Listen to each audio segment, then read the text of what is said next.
bitta haydab test drive qilamiz. 615 ot kuchi.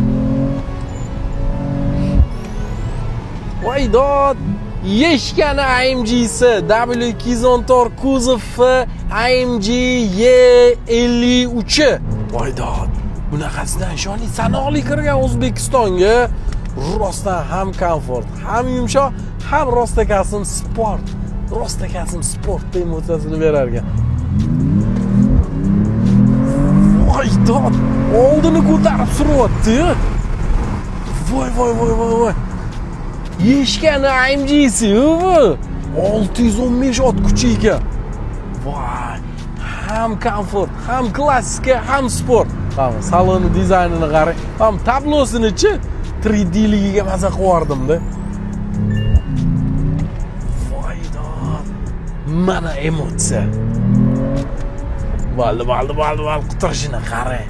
Bilishim bo'yicha O'zbekistonda E53 performance aynan shu bir dona ekan deb eshitdim.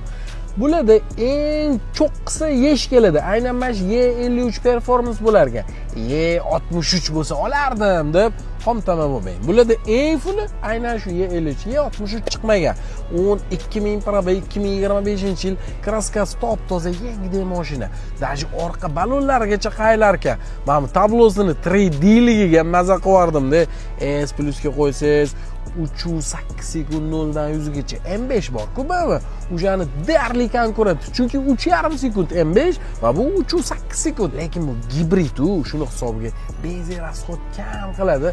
Xohlasangiz xotirjam, takoy klassika bo'lib oqib yurasiz gibrid. Xohlasangiz sport plusga qo'yib olsangiz, rostakasi maxluqqa aylanadi. Tez yurganda ham bu suzmaydi, yerga yotib oladi. Rostakasi sport car deyarli shunaqa hisoblanadi. Katta head-up display, polli panorama, zinalar, ko'jalari ham takoy qora bilan to'q jigarrang kombinatsiya qilingan. Xullas, karbon detallar, 3-monitor, Face ID, hamma narsasi bor.